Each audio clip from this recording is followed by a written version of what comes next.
Hello everyone, my name is Alexis and welcome to Design Your Life, the 30-day yoga journey, day 14, You Are What You Think. We're going to begin today in a wide-legged child's pose. Make sure too that you have a block, and otherwise we'll get started right away in your wide-legged child's pose. So knees wider than the hips and let yourself fold forward. If it is more comfortable to have your knees together, you are welcome to do so. It's up to you. Today's class is themed around the next limb of the 8 limbs of yoga. So we've referenced the yamas before. We've looked at 2 of them in this series. We're going to jump ahead a little bit to the niyamas, which I've mentioned before that the yamas are a series of basically do-nots. The niyamas are essentially a series of do's. There's 5 of them, just like there are 5 yamas. And today we are looking at the first one, Saucha. Saucha essentially means, traditionally it's translated as purity. It can also mean cleanliness, peace of mind. And it has to do with everything that keeps you healthy, body, mind, and soul. So eating food that nourishes you, showering on a regular basis, anything that helps your self-care, anything that helps you feel good, whether that's meditating or going on walks, getting outside in nature, whatever that is. It also has to do with taking care of your mind, being mindful of the things that you watch and listen to and read. Are they benefiting you? Or are they making you nervous, anxious, depressed? That's what we're going to be exploring today in this class. So from child's pose, lift up into tabletop pose.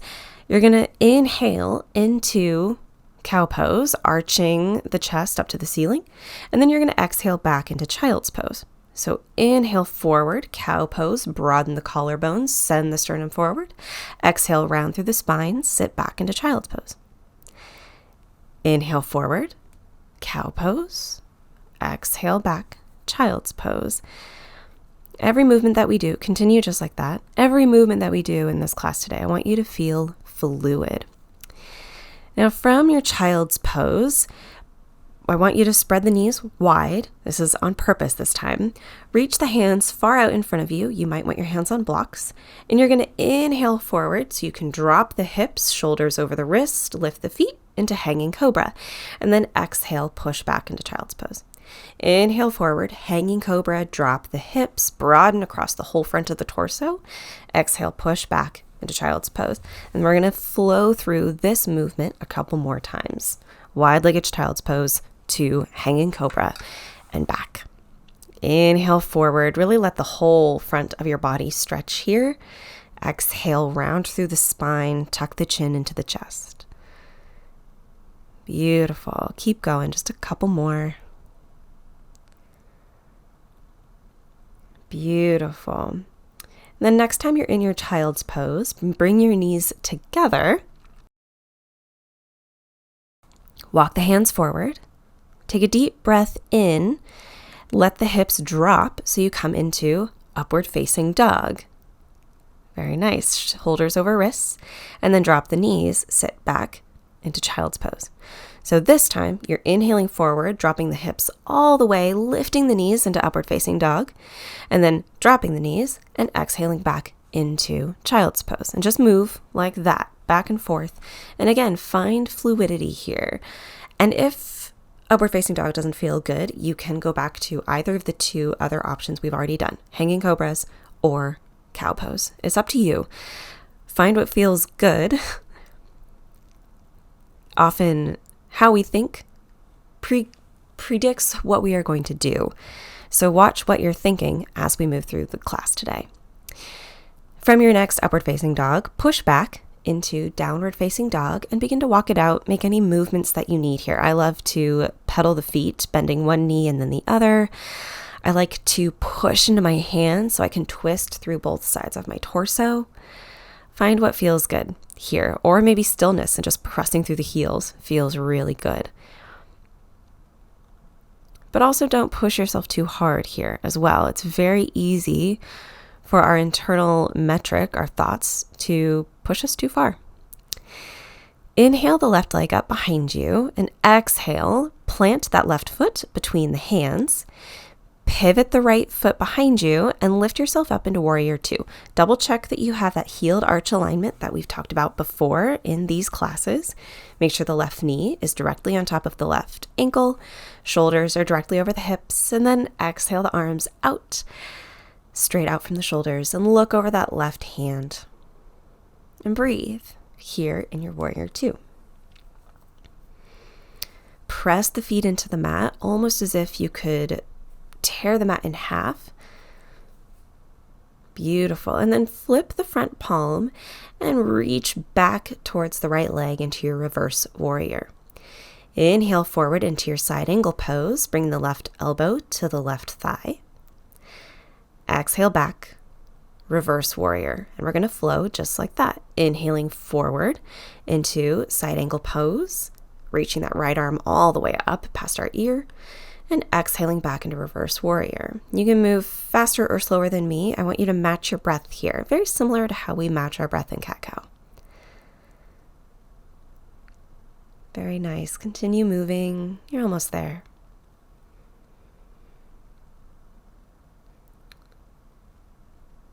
Beautiful. Last time, when you come back into your reverse warrior, straighten that front leg for your reverse triangle. You might not go back as far, and that's okay. Take a deep breath in, look wherever is comfortable. Come back to a arms straight parallel to the floor, and from here we're going to come into triangle pose. So pop the hips back to the right, reach the left arm forward as much as you can, and let that hand reach your shin for triangle pose. And if you want to block here, you are welcome to grab one. Breathe deeply here. Bend that left knee and then plant the hands and step the left foot back to meet the right. If you want to try a one-legged plank, go for it.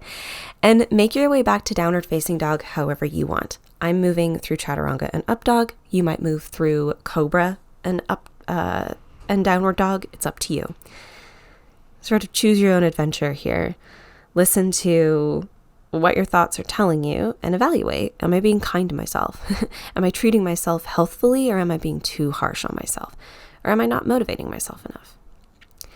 From your downward dog, lift your right leg up to the ceiling. Inhale that right foot between the hands, and we're coming up into warrior two on the right side. So your left foot's parallel to the back of the mat, and double check that you have that heeled arch alignment. We always set ourselves up from the ground up. So heeled arch alignment in the feet, hips are directly underneath the shoulders, and arms are stretching out from the shoulders, and you're looking over that right hand and breathing. One of my favorite things about warrior two is I feel so powerful and competent here in this pose. Try and feel a little bit of that while you're here. Flip the front palm and exhale back into reverse warrior, and inhale forward into side angle pose. Exhale back, reverse warrior, inhale forward, side angle. Move on your own breath. Find fluidity here. Your legs stay exactly the same. Your lower body is your stabilizer here. You're just pivoting from your torso. You're really using your obliques here is what you're doing to pivot yourself back and forth. Your legs should not move. That right knee should stay very bent so that it's directly over the right ankle. Beautiful. Next time you come into reverse warrior, straighten that right leg so you're actually in reverse triangle pose instead. Double check your feet. Make sure everything's still good, still aligned. And then from here, we'll come into triangle pose. So come back to straight, pop the hips back to the left, reach the right arm forward until you can't reach it anymore, and let it come down to your shin or a block, and reach the left arm up to the ceiling.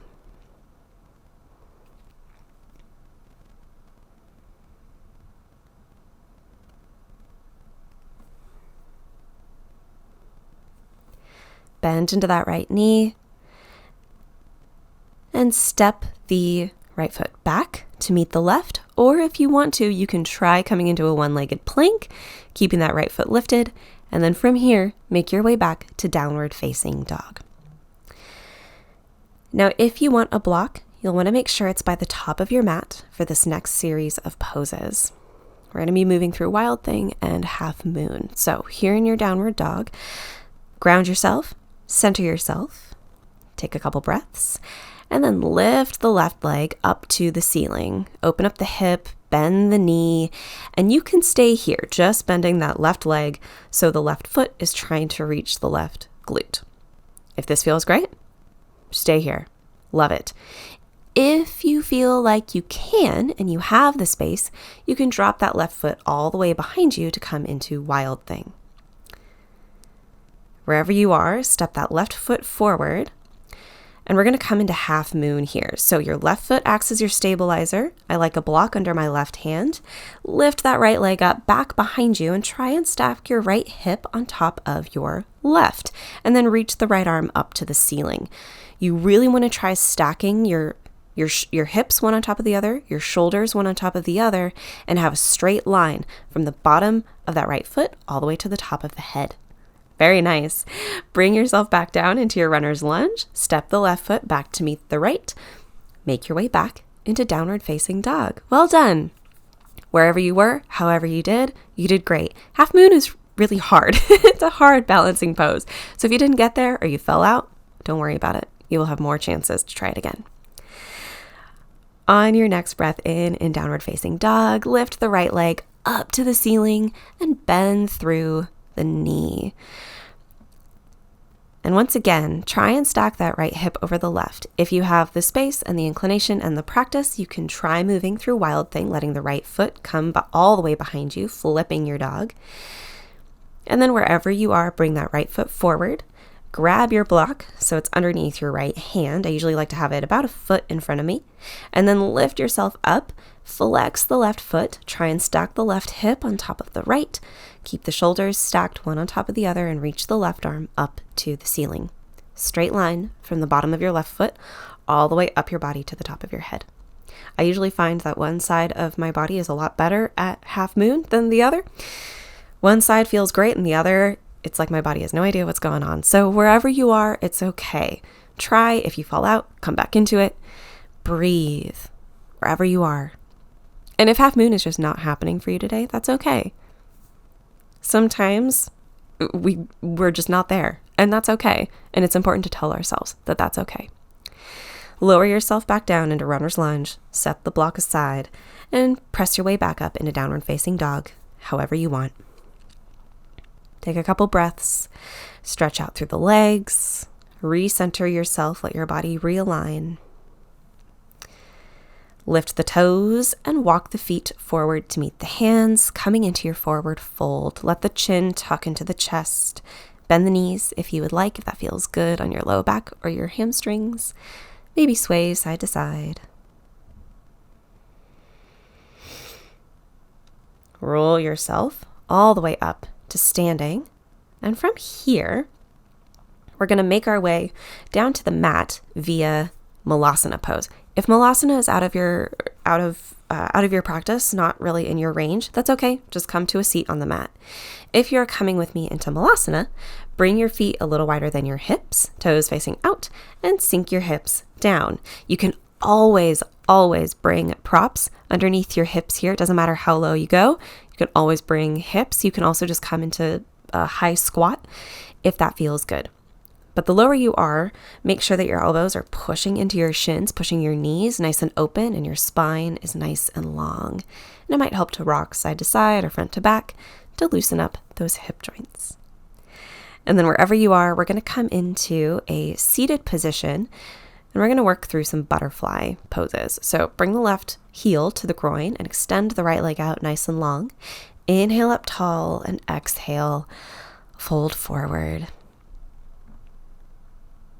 This is where we get to begin the relaxation part of class, the winding down after the hard work of some intense balancing poses and standing postures.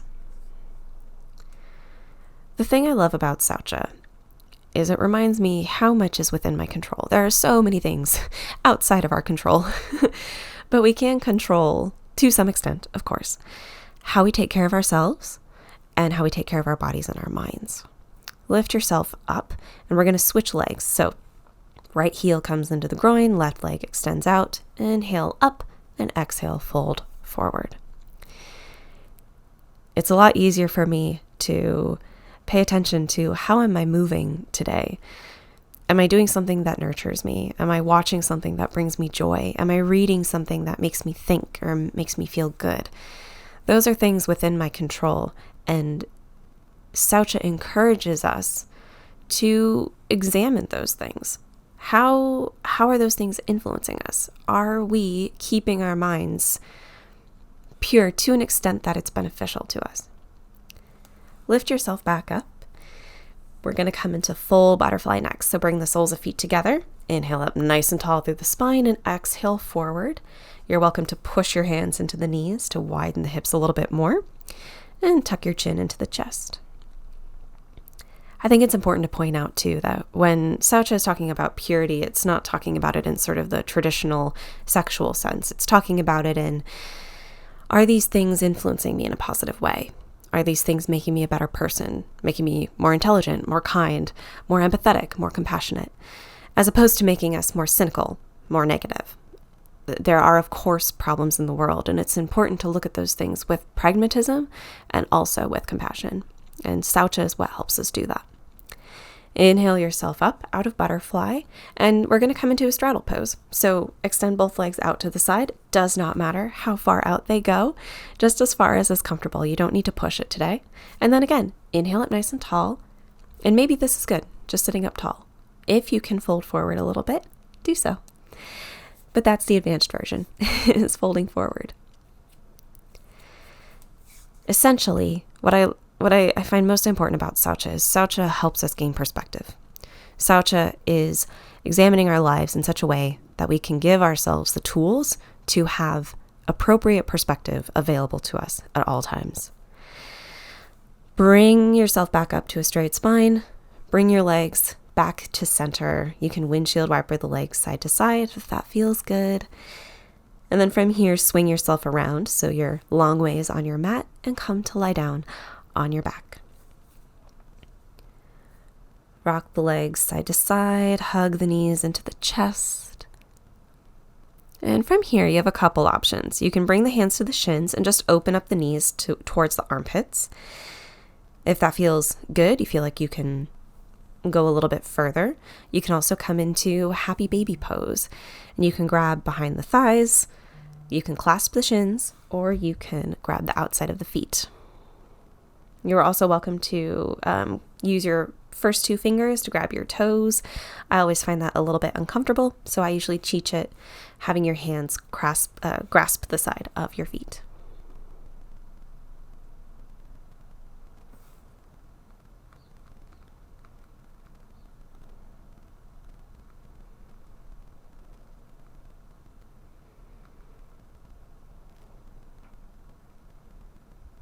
And breathe here. If you want to rock side to side, you can. Enjoy this pose. Let your spine feel long.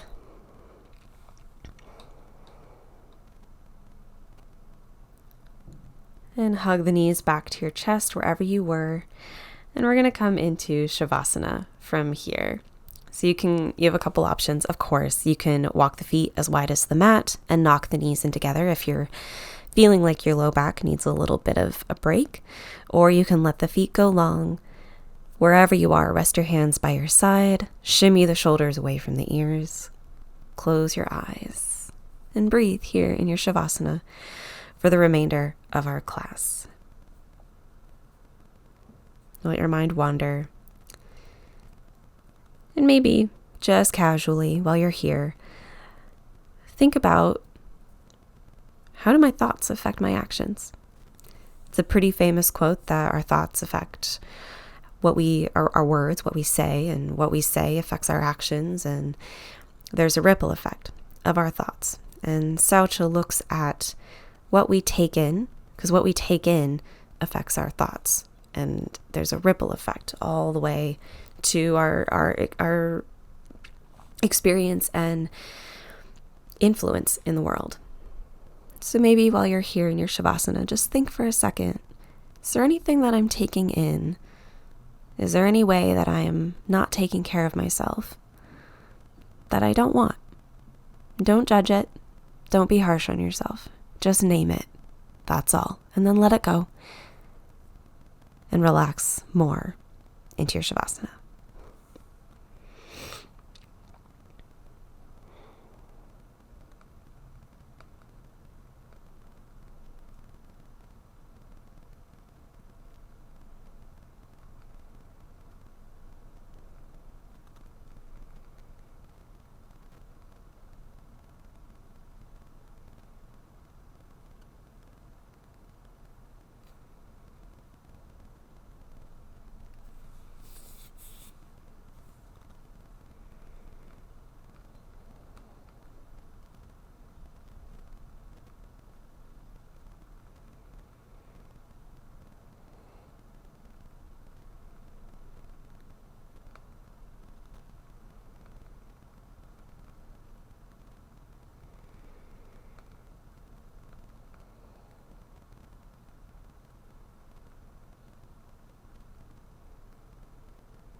Take one more deep breath in and out through the nose, and begin to make whatever gentle movements you need to come out of Shavasana. I like to hug the knees into my chest and then do like a full body stretch before pressing myself up to a seated position. When you get there, cross-legged or kneeling, whatever's comfortable, let your hands rest in your lap and take a deep breath in through the nose and out through the mouth. You can lift the arms up overhead if that feels good, and then bring your hands to heart center. And when you're ready, you can open your eyes. Thank you so much for practicing with me today. I hope you found this class interesting and beneficial. Give it a thumbs up if you did. Don't forget to subscribe because we still have so many more days in this journey, and I'm so excited to share them with you. Until tomorrow, have a wonderful day. Bye for now.